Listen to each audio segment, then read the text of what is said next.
Bonjour David Pujadas, on ne vous présente plus bien sûr le présentateur du journal de France 2 tous les jours sur TV5 Monde. L'imam Hassan Chalgoumi est avec nous, le président de la conférence des imams de France, et tous les deux vous écrivez un livre qui s'intitule Agissons avant qu'il ne soit trop tard, c'est publié au Cherche Midi. D'abord, j'ai envie de vous demander David Pujadas, pourquoi vous, le présentateur du 20h de France 2, avez-vous décidé de faire ce livre avec cet imam-là ? Parce que avant le 20h, j'ai eu une autre vie professionnelle et que je me suis toujours beaucoup intéressé, non pas forcément à l'islam, mais au quartier où vit une grande partie de notre jeunesse, une jeunesse sur laquelle on doit compter, qui est un de nos atouts, pas toujours exploité entre guillemets comme il le faudrait, et que l'islam est devenu une partie très importante de la vie de ces quartiers. C'est devenu un problème, comme le disent une majorité de Français apparemment ? Non, je ne dirais pas que c'est un problème, je dirais que c'est un fait. Alors, il y a effectivement une difficulté de compréhension vis-à-vis de l'islam. Il y a aussi du côté de l'islam des choses à clarifier, des voix qui doivent s'élever. Hassan Chalgoumi est une de ces voix et c'est ce qui m'a donné envie de faire ce livre avec lui. Mais je veux dire, il ne faut pas considérer que les choses vont de soi. Oui. Il suffit de regarder les sondages. Vous y faisiez allusion. Il y a une grande méfiance vis-à-vis de l'islam. Il y a aussi des dérives de l'islamisme, non pas de l'islam, mais de l'islamisme. Donc tout ça est une des questions qui se posent à la société française, la rencontre entre la société française et ses musulmans qui aujourd'hui sont français. On ne parle plus d'immigrés, on parle d'enfants souvent d'immigrés qui sont français, qui sont nés sur le sol français. Mais lorsque vous avez fait ce livre avec l'imam Chalgoumi, c'est parce que vous vous dites on n'entend pas assez la voix de ce que vous qualifiez de majorité silencieuse. Bien sûr, si vous voulez, le système médiatique, Internet, l'information est faite de telle manière que depuis le 11 septembre, et même d'ailleurs avant, on entend surtout des voix de l'islamisme, et de l'islamisme souvent violent, et c'est cette image qui est un peu projetée. Or, il faut bien comprendre que la grande majorité des musulmans vit, pratique sa religion, travaille, sans que ça pose jamais le moindre problème. Il ne faut pas être angélique. Il y a aussi des questions qui se posent sur la poussée communautariste, sur parfois la violence, on l'a vu avec Mohamed Merah. Donc il faut regarder les choses en face. Mais gardons à l'esprit que la grande majorité des musulmans vit en France comme tous les autres. Alors, Imam Chalgoumi, à Drancy, vous prenez le dialogue interreligieux, vous êtes allé en Israël, en Palestine, et on vous accuse, et David Pujadas faisait allusion à l'instant, finalement, tout ce qu'on voit sur Internet, on vous accuse finalement, et David Pujadas le dit lui-même, on constate que vous êtes accompagné de gardes du corps. C'est difficile d'avoir un discours modéré ? Vous savez, malheureusement, de construire, c'est très difficile. Détruire, c'est facile. Cet esprit de haine, malheureusement, ce sont une minorité. Si on compare 1,5 milliard de musulmans, vous trouvez quelques milliers des extrémistes. Mais le défaut que je donne un conseil à la communauté musulmane nationale et internationale, ce silence, la communauté nationale n'arrive pas à comprendre. C'est ça qu'elle a fait l'amalgame. Silence par rapport à quoi ? Par rapport à pas dénoncer autant. Dénoncer quoi ? Dénoncer l'extrême, dénoncer l'affaire de Merah. Merah, il n'a rien à voir à l'islam. Vous trouvez que ça n'a pas été assez dénoncé par les autorités musulmanes ? Personnellement, on regarde sur le terrain. Sur le terrain, il y a beaucoup de jeunes qui revendiquent au nom de Merah. Pourquoi ?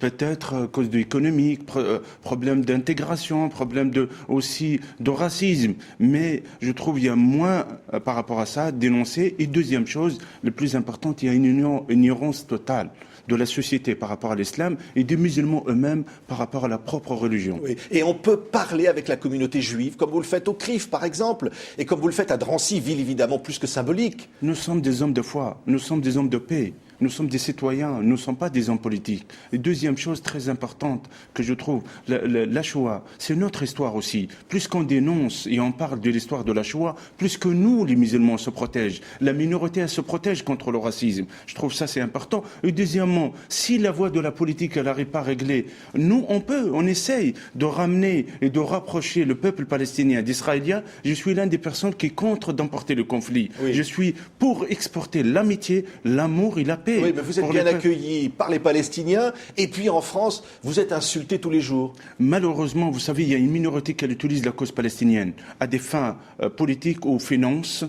pour récupérer, recruter nos jeunes. Et aussi politiques aussi, qui essaient de récupérer, soi-disant au nom de la cause palestinienne, des voix de certains islamistes. Je trouve non. Ça, c'est un faux débat. Le conflit israélo-palestinien, on peut le régler par la voie de dialogue. Et nous, autant que citoyens juifs ou musulmans, il ne faut pas qu'on emporte le conflit ici. C'est le contraire. Il faut qu'on exporte cette amitié, tout ce mieux-vivre ensemble qui existe en France. Oui, David Pujadas, ça vous a touché ce discours? Ça m'a touché, mais pas seulement. C'est-à-dire que moi, il y a une partie du citoyen qui est dans ce livre, parce qu'effectivement, je suis au balcon de la France et du monde tous les soirs, et je me rends compte que des voix musulmanes qui s'expriment haut et fort, comme celle d'Hassan Chalgoumi, il n'y en a pas assez. C'est ce qui m'a donné envie de le connaître. Je ne le connaissais pas, Hassan Chalgoumi, avant ce livre.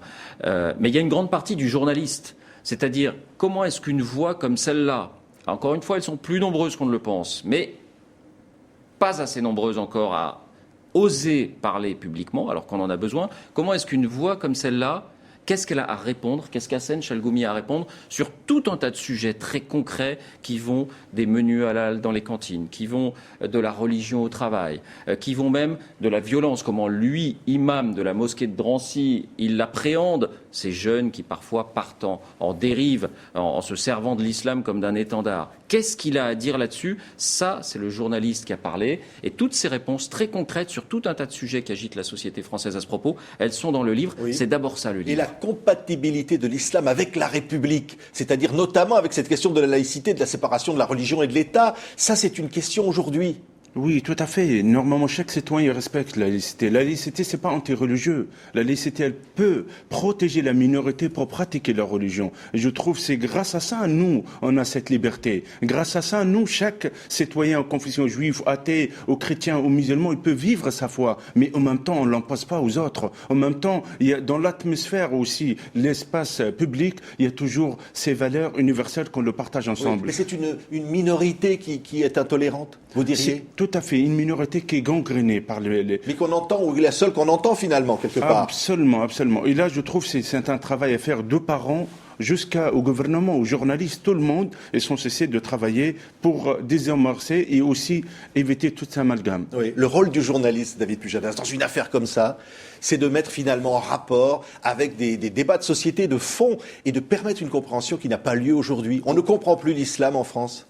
Je ne sais pas si on le comprend plus ou si vous voulez, si le réflexe traditionnel du journaliste, vous savez, il y a une formule dans le journalisme, on dit toujours, on ne parle pas des trains qui arrivent à l'heure. Et bien sur des sujets comme celui-ci, de temps en temps, il faut savoir parler des trains qui arrivent à l'heure, encore une fois, parce que c'est 95% des trains. Donc c'est là que le journaliste, je pense, a un rôle important, c'est de ne pas laisser, encore une fois, ceux qui s'emparent de l'islam comme d'un étendard, se servir de cette caisse de résonance qu'est le système médiatique qu'est Internet.